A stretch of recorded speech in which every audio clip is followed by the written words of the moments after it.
할렐루야! 수원화산교회 가정예배에 오신 수원화산 가족 여러분을 주님의 이름으로 환영합니다. 사랑하는 여러분, 우리 지난주에 가정예배에서 어떤 말씀을 나누었는지 혹시 기억하고 계신가요? 맞습니다.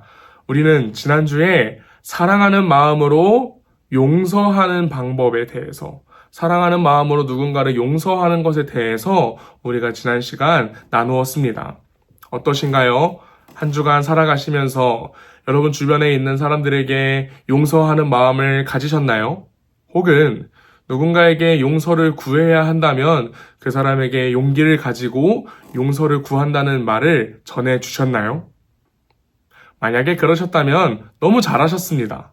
그리고 그 용서 뒤에 여러분들께 하나님께서 주시는 평안한 마음, 하나님께서 주시는 그 화평이 함께 했기를 주님의 이름으로 간절히 소망합니다.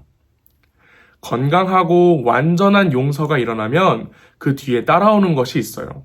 그것은 뭐냐면요, 바로 화해입니다. 어떤 오해나 어떤 잘못 때문에 관계가 멀어지거나 무너져 있던 것은 참된 용서와 참된 마음을 나눔을 통해서 회복되게 되는데요. 그렇게 서로 다시 가까워지는 것, 이전보다 더 멀어지고 무너질 때보다 더욱더 가까워지고 친밀해지는 그것을 우리는 화해라고 하죠. 여러분은 화해를 해본 경험이 있으신가요? 학교에 다닐 때 친구와 이런저런 일로, 크고 작은 일로 다투었을 때도 우리는 친구와 화해하고는 합니다. 이렇게 악수를 내밀면서 내가 미안해, 내가 뭐 잘못했어, 우리 예전처럼 다시 친하게 가깝게 지내자 라고 이야기를 하면 그 친구는 그래, 나도 좋아, 나도 미안하고 나도 너랑 다시 가까워지고 싶어 라고 이야기하고는 합니다. 그런 화해의 기억은 너무나 우리에게 좋은 기억으로 남게 되겠죠.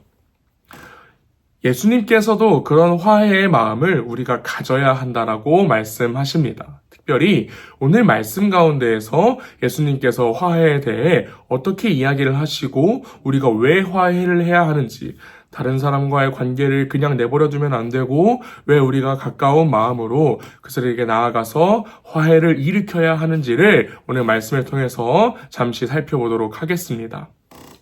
예수님께서는 이스라엘 백성들이 그 당시에 예배를 드리던 방법인 제사를 드리는 이야기를 하고 계십니다. 동물을 끌고 오겠죠.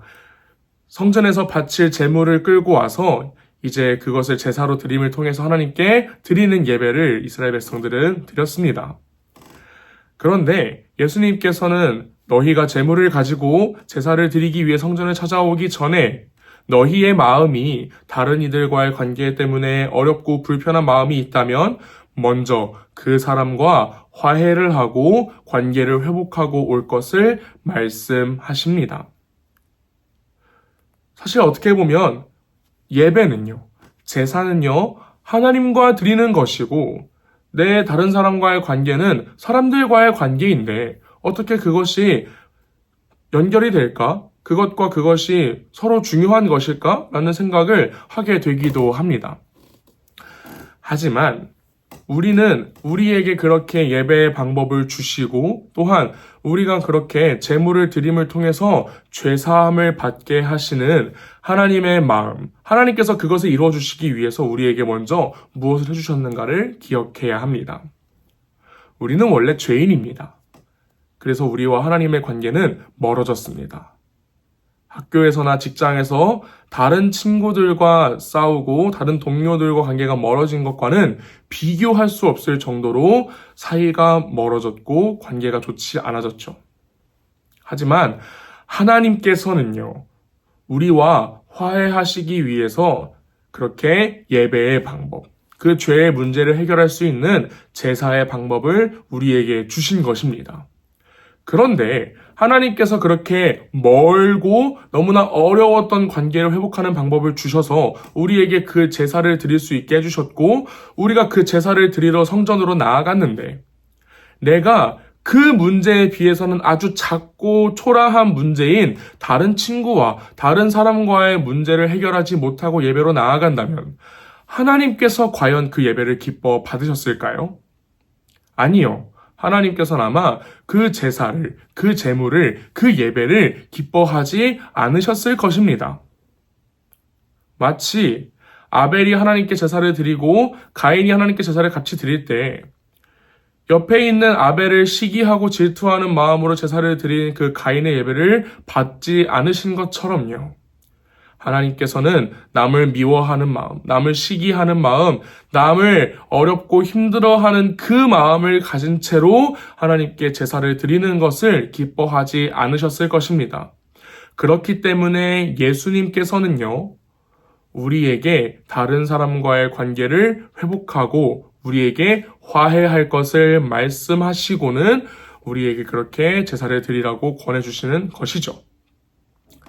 사랑하는 여러분, 하나님과의 그 멀어졌던 관계를요, 예수님께서는 하나님과 우리를 화목하게 하는, 그 관계를 화평하게 하는 화목 제물로서 이 땅에 오셨습니다.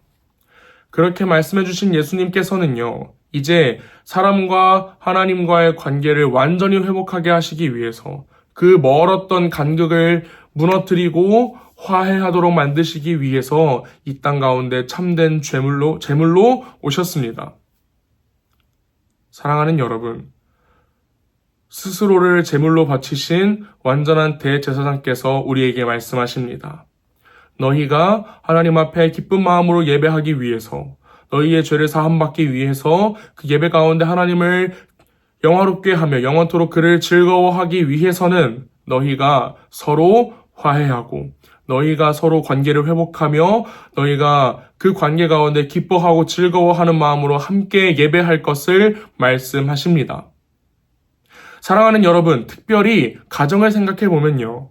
가정은 그 어떤 관계보다도 가깝고 터울이 없고 사랑하는 관계이지만 그렇기 때문에 더욱더 실망하고 더욱더 어렵기도 하고 더욱더 조심스럽습니다. 옆에 있는 분들을 볼까요? 나의 사랑하는 배우자가 있고요. 나의 사랑하는 자녀들이 있고요. 그리고 우리 어린이 친구들, 청소년 친구들은 사랑하는 부모님이 계시죠. 어떤가요? 사랑하기만 했나요?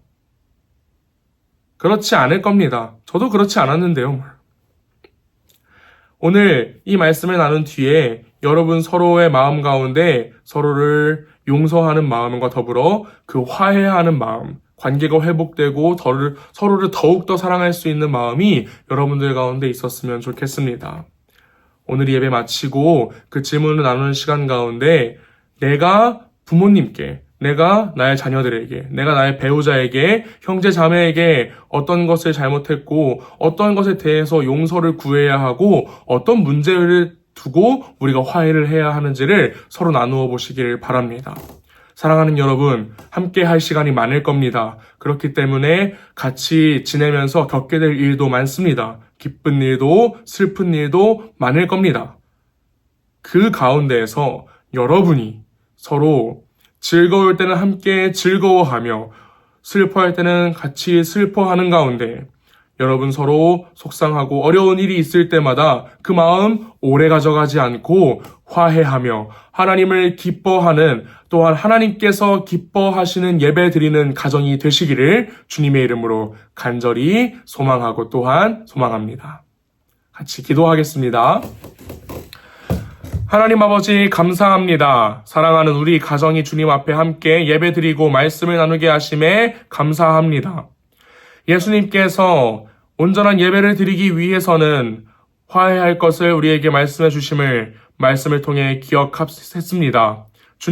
주님께서 우리 가정 가운데 화해하는 마음, 서로를 사랑하고 더욱더 서로를 아끼는 마음을 이전보다 더욱더 강하게 하시고 이 예배 뒤에 서로 질문하고 나누는 가운데 화해하는 마음이 더욱더 풍성해질 수 있도록 더욱더 서로를 사랑하고 서로를 더욱더 아끼며 더 끈끈한 가정이 될 수 있도록 주님께서 함께 해주시기를 원하오니 이후에 나누는 그 마음 가운데 주님께서 함께 해주시고 주님 주시는 마음으로 관계를 회복하고 더욱더 사랑할 수 있는 우리 사랑하는 수원화산의 모든 가정이 될 수 있기를 주님 붙잡아 주시고 주님께서 인도하여 주시옵소서. 감사합니다. 사랑합니다. 사랑하는 가정을 우리에게 주시고 그 가정과 함께 화합하며 서로를 사랑할 수 있도록 우리를 인도하여 주시는 살아계신 예수 그리스도의 이름으로 기도합니다.